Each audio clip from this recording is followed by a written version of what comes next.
नमस्कार, मैं हूं हिमानी कटारिया। खबर देश से।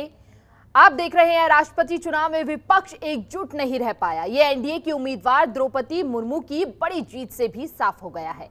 इस बीच अब उपराष्ट्रपति चुनाव में भी विपक्षी दलों में दरार नजर आ रही है। पश्चिम बंगाल की मुख्यमंत्री ममता बनर्जी की पार्टी टीएमसी ने उपराष्ट्रपति चुनाव से दूरी बनाने का फैसला किया है।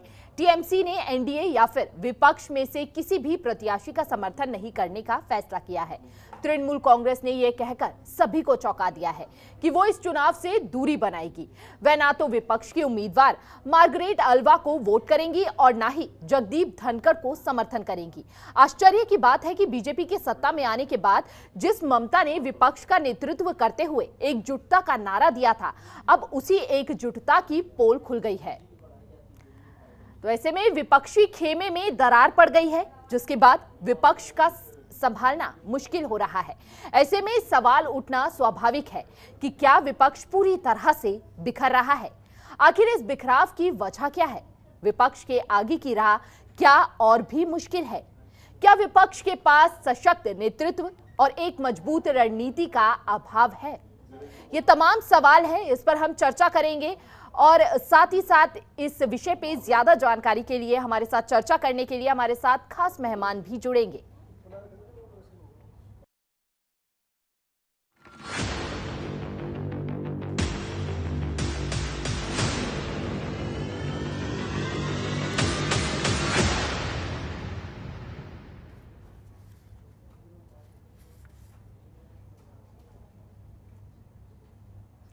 देखिए, मुर्मू पर बिखरा विपक्ष क्या मार्गरेट पर एक हो सकेगा? इस पर हमारे साथ खास बातचीत करने के लिए जयकरण वर्मा कांग्रेस के नेता जुड़े हुए हैं। उनसे जानने की कोशिश करेंगे। इसी सवाल के साथ अपनी चर्चा की शुरुआत करेंगे। बहुत बहुत स्वागत है आपका जयकरण वर्मा जी। सबसे पहला सवाल हमारा यही है, मुर्मू पर बिखरा, लेकिन क्या विपक्ष मार्गरेट पर एक हो सकेगा? जी, विपक्ष बिखरा होने की बात बाद में आती है जी। सबसे पहले बात इस बात की चर्चा होनी चाहिए हमारे देश में कि विपक्ष को कमजोर करने की जो साजिश है ये मोदी सरकार की, ये उसकी नियत पर पूरा देश जानता है कि मोदी सरकार किसी भी तरीके से अपने ऊपर उठने वाली हर आवाज को दबा देना चाहता है, दफन कर देना चाहता है। मोदी सरकार की एक चाहत है कि वो देश को बर्बाद करे, यह बनाए, उस पर कोई आवाज ना उठावे। ठीक है, मामले को दफनाना एक अलग मसला है, लेकिन आपसे सवाल यही है कि विपक्ष क्यों टूट रहा है, क्यों बीजेपी का साथ दे रहा है?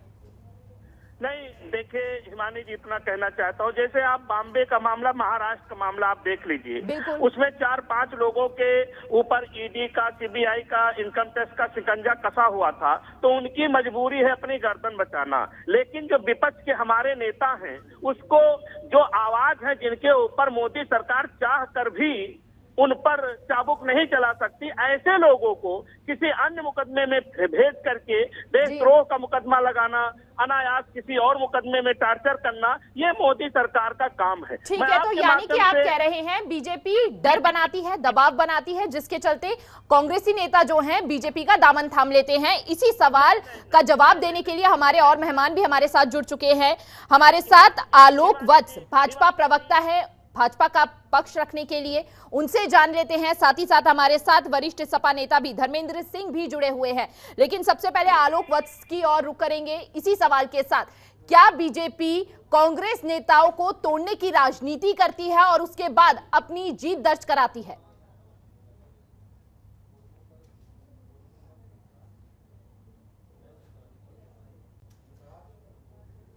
संपन्न हुआ है, उसमें कांग्रेस से ज्यादातर दूसरे लोग टूट गए। टीडीपी टूटा, जेएमएम टूटा, बीजेपी टूटा, जेडीयू टूटा, उद्धव ठाकरे ग्रुप टूटा, शिंदे ग्रुप टूटा, वाईएसआर टूटा। तो इन लोगों को कौन तोड़ने गया था? इनको कौन सा ईडी और सीबीआई का डर दिखाया गया था? और उसके अलावा कितने सांसदों ने और विधायकों ने क्रॉस वोटिंग की है? जी। एक अच्छे कैंडिडेट के लिए उनको कौन गया था ईडी का डर दिखाने? ठीक है, लेकिन डिनर पर बुलाना, वाइस सिक्योरिटी देना, ये भी एक तरह से साफ नजर आती है तस्वीरें जो आपने की है।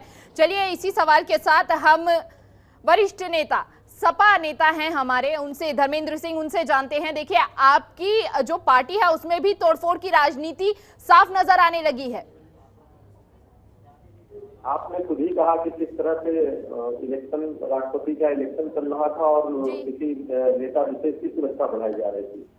ये जिस तरह से भी हमारे कांग्रेस साथी कह रहे थे माननीय जी, ये सीधी सी बात है। आज जो स्थिति भारत की है, जितना लोकतांत्रिक मूल्यों का हनन हुआ है, ये भारत आजाद होने के बाद कभी इतना नहीं किया। इस तरह से नेताओं के खिलाफ ईडी, सीबीआई का दुरुपयोग किया जा रहा है। जहां चुनाव होता है वहां बड़ी तेजी से जो है ईडी और सीबीआई के अफसर सक्रिय हो जाते हैं। आप कहीं जैसे चुनी हुई जनता द्वारा चुनी हुई सरकारों को काम नहीं करने देते हैं, चलाने नहीं देते हैं, खुद रेवड़ी बांटते हैं, दूसरी सरकारों को कहेंगे कि एक योजना गलत है। उसी तरह किस तरह से विपक्ष के नेताओं को फंसा करके उनका दुष्प्रचार, विपक्ष एकजुट होगा। विधानसभा चुनावों में हमने देखा, जो अभी हाल ही में चुनाव हुए हैं 5 राज्यों में, उनमें जो नतीजे आए उसके बाद विपक्ष जो है एकजुटता दिखाते हुए नजर आया, लेकिन उसका भी कोई हल होता हुआ नजर नहीं आया। बीजेपी ने ही बाजी मार ली। उसके बाद राष्ट्रपति चुनाव एक बड़ा एग्जाम्पल खड़ा करता है।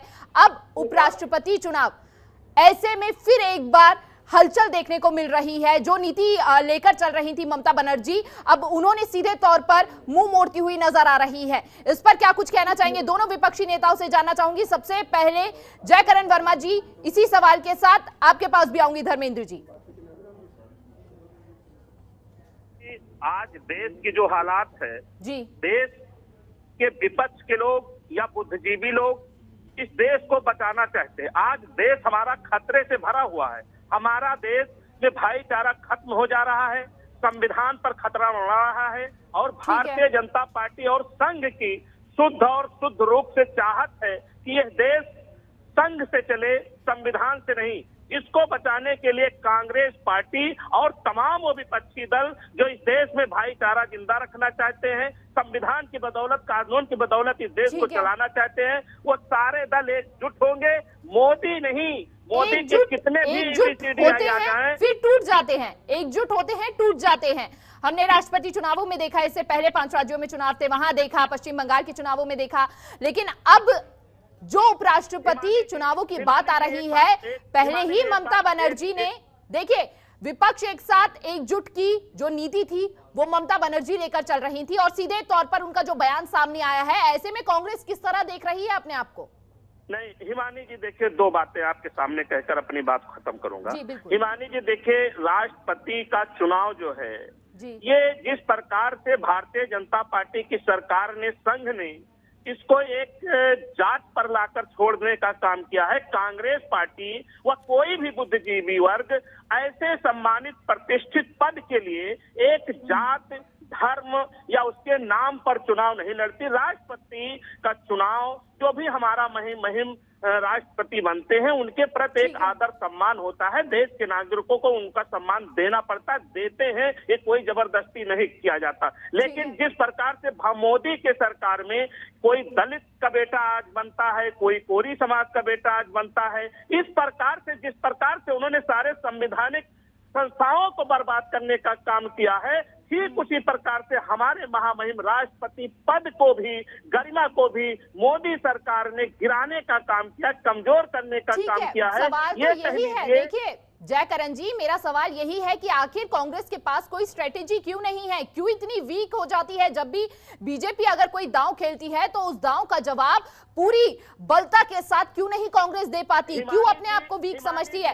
ठीक है, आपसे जवाब लेंगे। फिलहाल इसी सवाल के साथ धर्मेंद्र जी के पास भी चलते हैं, क्योंकि वहां पर भी तोड़फोड़ की राजनीति देखने को मिल रही है। जी धर्मेंद्र जी।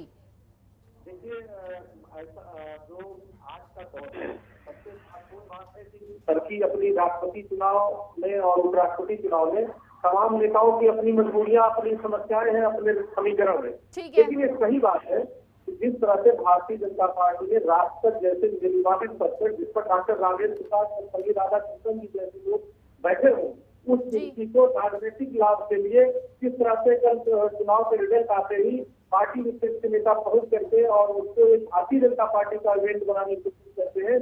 किस तरह से उसको चुनाव में ले जाते हैं कि मैंने फलाना बिरादरी के बेटे को राष्ट्रपति बना दिया, पिछले पंचवर्षीय भी देखा और आगे भी इसका राजनीतिक उपयोग कर रहे हैं। ये भारत के स्वस्थ लोकतंत्र के लिए बहुत ही हानिकारक है। और ठीक है, देखिए वो अपना कार्य कर रहे हैं, वो अपनी स्ट्रेंथ दिखा रहे हैं, आप क्यों वीक पड़ रहे हैं, मेरा सवाल यही है। इस तरह से पहले मूल्य से हार्ड ट्रेडिंग जो होती है किस तरह खुलेआम कर रही है, किस तरह किसी को सुरक्षा दे करके, किसी को किसी और मामले में पीड़ित करके, किसी नेता के खिलाफ सीबीआई ईडी लगा करके जितना हनन ये सरकार कर सकती है, जितना नीचे गिर सकती है लोकतांत्रिक मूल्यों का, जितना दुरुपयोग कर सकती है इस सत्ता का ताकत का, ये सरकार। देखिए ये तो जांच का विषय है, इस बात को आप छोड़िए, ये जांच का विषय है। हम अभी फिलहाल जिस मुद्दे पर बात कर रहे हैं उस पर आप बताइए हमें कि आखिर क्यों स्ट्रेटेजी स्ट्रांग नहीं है विपक्ष की, क्यों एक मजबूत विपक्ष बनकर खड़ा नहीं हो पा रहा है, क्यों टूटता हुआ नजर आ रहा है। चलिए इसी के साथ देखिए फिलहाल जयकरण जी ने हमसे बात की थी और ये कहा था कि बीजेपी जो है वह जाति के आधार पर वोट लेती है और उसी के आधार पर जो है अपनी रणनीति तैयार करती है। और ठीक इसी तरह अगर हम उनके अभी फिलहाल उपराष्ट्रपति के उम्मीदवार की बात करें जगदीप धनखड़ की, तो इसमें भी कुछ इस तरह का खेल नजर आ रहा है।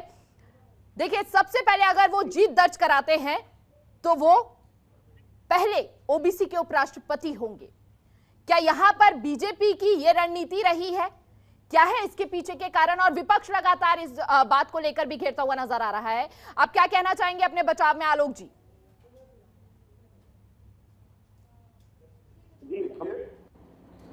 ये सब बेबुनियादी बातें हैं जी कि हम जात की राजनीति करते हैं। हम लोग वो हैं सबका साथ सबका विकास। हमारे जितने भी जन कल्याणकारी योजनाएं हमने लाए 44 के 44 अभी तक किसी भी वर्ग को हमने वंचित किया, इवन अल्पसंख्यक समाज को भी हमने वो सारी चीजें मुहैया कराई। ठीक है। और दूसरी चीज जी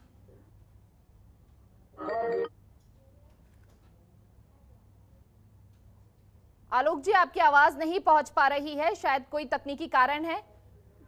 जी जी आलोक जी आपके पास वापस लौटेंगे इसी सवाल के साथ। यहाँ पर जयकरण जी कुछ कहना चाहते हैं। जी जयकरण जी आप अपनी बात रख सकते हैं, बताइए। बड़े जिम्मेदारी के साथ मैं एक नागरिक होने के नाते आपसे बात कहना चाहता हूँ। जी बोलिए। कि जिस प्रकार से भारतीय जनता पार्टी की सरकार, मोदी की सरकार और संघ की सरकार ने हमारे देश में राष्ट्रपति जैसे शब्द को कमजोर करने का काम किया है, सारे संवैधानिक संस्थाओं को कमजोर करने का काम किया है और उन लोगों को दबाने का काम किया है जो इस देश को बचाना चाहते हैं। हिमानी जी, मैं एक आम नागरिक की हैसियत से मैं अपनी पीड़ा व्यक्त करना चाहता हूं। अगर जो मोदी सरकार और संघ की सरकार इसी रास्ते पर चलती रही तो वो दिन दूर नहीं कि आपने देखा अभी मोदी जी के ही बहुत ही करीबी थे श्रीलंका के राष्ट्रपति जी, उनके नेतृत्व में उनके मित्र के देश का क्या हाल हुआ है। हे मोदी जी, मैं आपसे आम नागरिक के नाते देखिए बात श्रीलंका की भी करेंगे लेकिन पहले बात भारत की करेंगे। और फिलहाल जो जी बताइए। भारत की ही बात करना चाहता हूँ क्योंकि जब पड़ोस में आग लगेगी तो उसकी चिंगारी हमारे देश में भी। विपक्ष क्यों खत्म हो रहा है, विपक्ष क्यों खत्म हो रहा है, आप ये बताइए पहले। विपक्ष क्यों खत्म हो रहा है, क्यों कमजोर पड़ रहा है विपक्ष? विपक्ष को खत्म नहीं किया जा सकता हिमानी जी, विपक्ष खत्म नहीं हो सकता, उसकी आवाज को कभी कभी भी दबाया जा सकता है। आप उसकी आवाज को दबा सकते हैं लेकिन किसी सिद्धांतवादी और विचारवादी आदमी को आप कभी दबा नहीं सकते हैं, वो मर जाएगा इसे। ठीक है, नहीं दबा सकते। एकजुटता का आप उदाहरण दे रहे हैं। आपने शुरुआती चर्चा में कहा हम एकजुट होकर लड़ेंगे और बड़ी बड़ी बातें कही, लेकिन वो एकजुटता जब चुनाव का समय आता है तो वो टूट क्यों जाती है? टूट इसलिए जाती है हिमानी जी कि विपक्ष का कोई भी आदमी इस तरह से मोदी सरकार की तरह नीच राजनीति नहीं करना चाहती, जात पे नहीं। आज ये बताइए द्रौपदी मुर्मू जी को इन्होंने दलित बना करके, आदिवासी बना करके प्रधान राष्ट्रपति बनाने का उसमें गलत क्या है? उसमें गलत क्या है जयकरण जी? उसमें गलत क्या है? गरिमा को इन्होंने कमजोर करने का काम किया नहीं। क्या अगर कोई महिला आदिवासी राष्ट्रपति बनती है तो क्या देश कमजोर होगा? आप ये कहना चाह रहे हैं? हिमानी जी, देश कमजोर इसलिए होता है जब एक महिला को दलित कहकर पुकारा जाता है, जब एक महिला को आदिवासी कहकर, अरे वो महिला क्यों है? महिला मेरी बहन हो सकती है, बेटी ये हो उनकी सकती है, पहचान है, ये उनकी पहचान है जयकरण जी, ये उनकी पहचान है। ये आपको भी समझना होगा, पूरे विपक्ष को समझना होगा, ये उनकी पहचान है और ये गर्व की बात है भारत के लिए। की बात है, मेरे लिए शर्म की बात है कि अपने माँ और बहनों और बेटियों को मैं दलित कहकर, आदिवासी कहकर पुकारूं, ये मुझे शर्म आती है। देखिए, महिला सशक्तिकरण को भी बढ़ावा मिलेगा, ये अपने आप में बड़ी बात है। बढ़ावा मिलेगा, आप इसे कमजोर नहीं कह सकते। आपका ये बयान बेहद गलत है जयकरण जी, आपका ये बयान गलत है। मैं अपने जी बात पर, जी आलोक जी कुछ कहना चाहते हैं? ठीक है, आपके पास वापस लौटेंगे, फिलहाल आपके पास वापस लौटेंगे। आलोक जी कुछ कहना चाहते हैं? जी आलोक जी बताइए। ऐसा है, ये जयकरण जी बेबुनियादी बातें कर रहे हैं। आप उपराष्ट्रपति चुनाव पर आपने डिबेट रखा है, बिल्कुल आप उपराष्ट्रपति चुनाव की बात कीजिए। बिल्कुल, लोकसभा में हम 543 में 349 है जी, ये 91 है 543 में जी, राज्यसभा में हम 113 है 237 में, ये 50 है 237 में। ओवरऑल हमको 59% वोट है लोकसभा राज्यसभा मिला के, और इनके पास 18% वोट है। उसमें भी ममता बनर्जी इनके साथ नहीं है।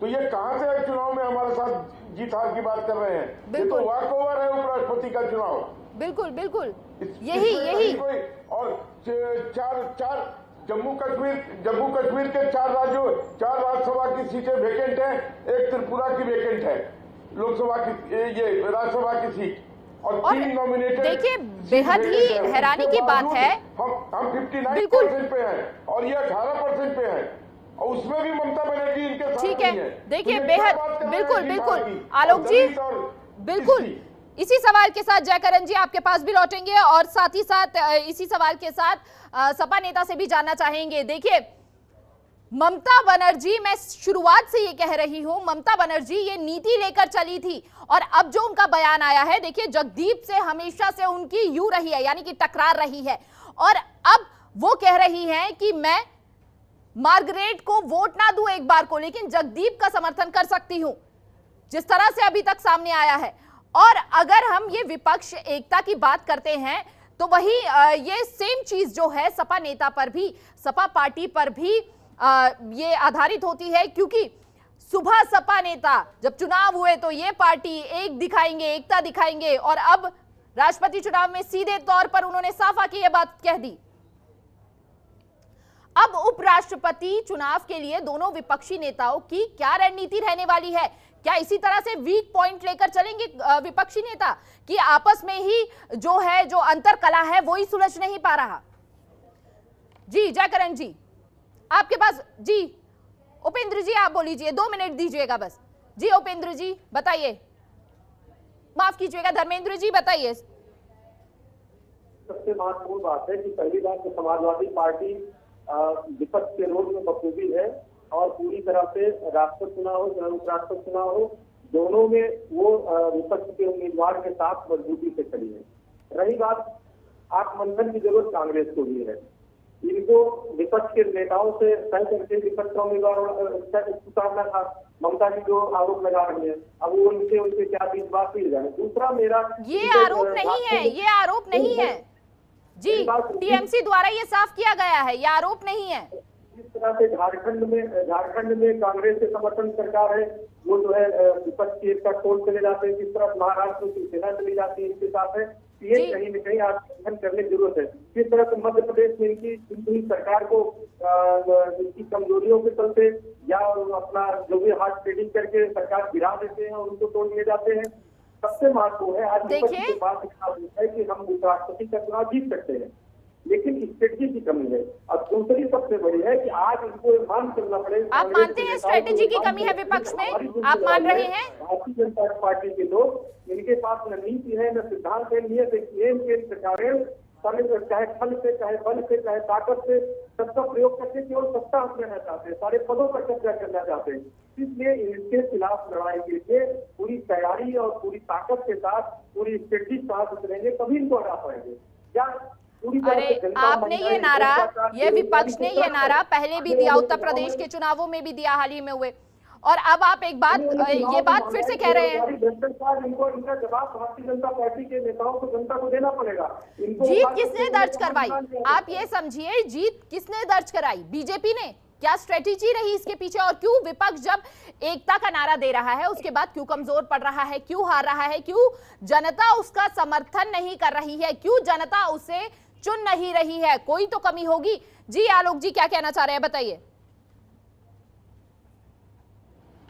मैं ये कहना चाह रहा हूँ कि इन लोगों की सारी नीतियां फेल हो जाती हैं, आपस में एकजुट रह नहीं पाते हैं।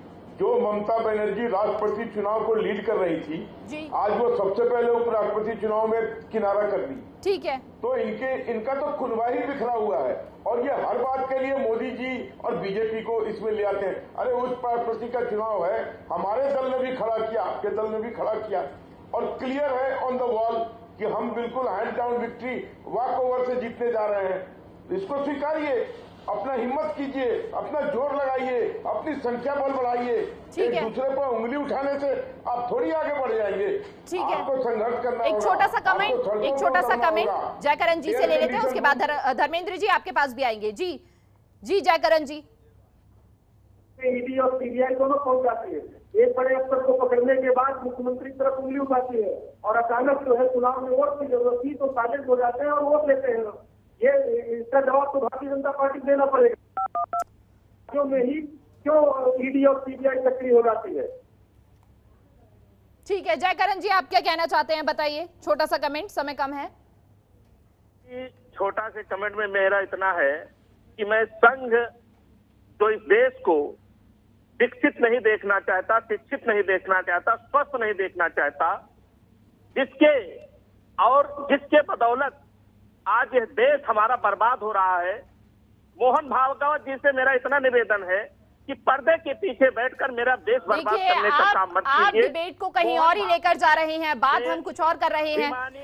हिमानी जी मैं जो बात कर रहा हूँ वो आपका ही जवाब है, क्योंकि बताइए। मोदी अमित शाह वही कर पाते हैं जो संघ कहता है, जो अडानी अंबानी कहता है। इसमें भारतीय जनता पार्टी और मोदी जी का निर्णय नहीं है। ठीक है, आप मेरे छोटे से सवाल का जवाब दीजिए। आप मेरे, ठीक है मैंने सुन लिया आपकी बात, आप मेरे छोटे से सवाल का जवाब दीजिए। क्या दीदी एक लो चली की नीति अपना रही हैं? और ये नीति अगर अपना रही हैं तो क्या राष्ट्रपति चुनाव के जो नतीजे आए हैं उसके बाद ये नीति अपनाई गई है? क्योंकि यशवंत सिन्हा का जो सबसे ज्यादा समर्थन किया था वो ममता बनर्जी ने किया था और ऐसे में कई विपक्षी दल उनका साथ देते हुए भी नजर आए थे।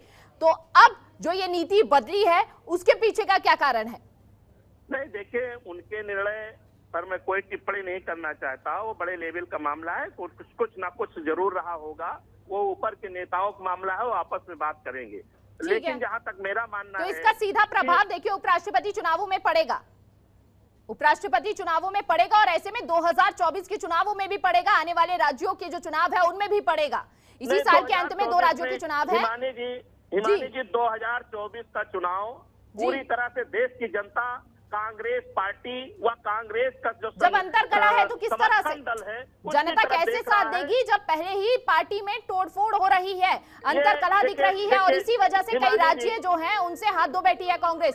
चलिए आपसे जानेंगे, धर्मेंद्र सिंह जी भी कुछ कहना चाहते हैं, फाइनल कमेंट है। जी धर्मेंद्र जी बताइए। हिमानी जी आप जानती हैं कि ये जनता का चुनाव नहीं है।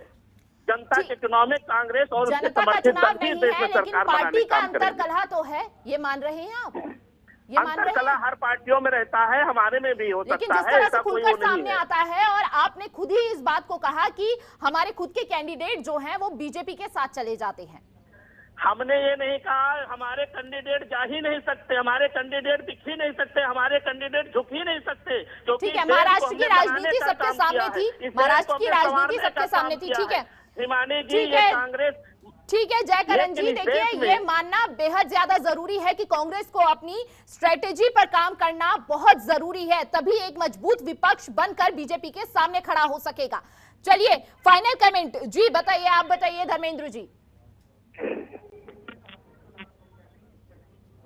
लेकिन आज के दौर में सबसे महत्वपूर्ण है हमारी इनसे लड़ाई में ये देखना है किस तरह से शिवसेना के बालासाहब ठाकरे के नाम पर शिवसेना जो इतनी पुरानी पार्टी थी उद्धव जी के नाम पर चुनाव लड़े और अचानक भारतीय जनता पार्टी पूरी केंद्र की ताकत लगा के ईडी सीबीआई के साथ साथ धन बल का इतना प्रयोग करके किस तरह से उनके सारे विधायक हिस्सा ले गए, और यही प्रयोग उन्होंने राष्ट्रपति चुनाव और उपराष्ट्रपति चुनाव में कर रहे हैं।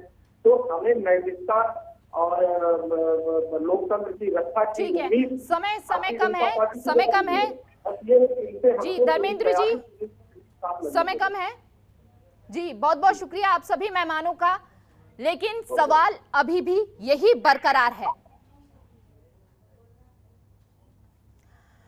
सवाल यही बरकरार है, जब अपने खुद के खेमे में बवाल है तो कैसे 2024 और आने वाले चुनावों में कर पाएगी विपक्ष कमाल। फिलहाल हमारे खास कार्यक्रम में बस इतना ही। तमाम बड़ी खबरों के लिए बने रहिए जनतंत्र टीवी के साथ। नमस्कार। खबरों के निष्पक्ष विश्लेषण के लिए सब्सक्राइब करें Jantantra TV and press the bell icon. Never miss any update.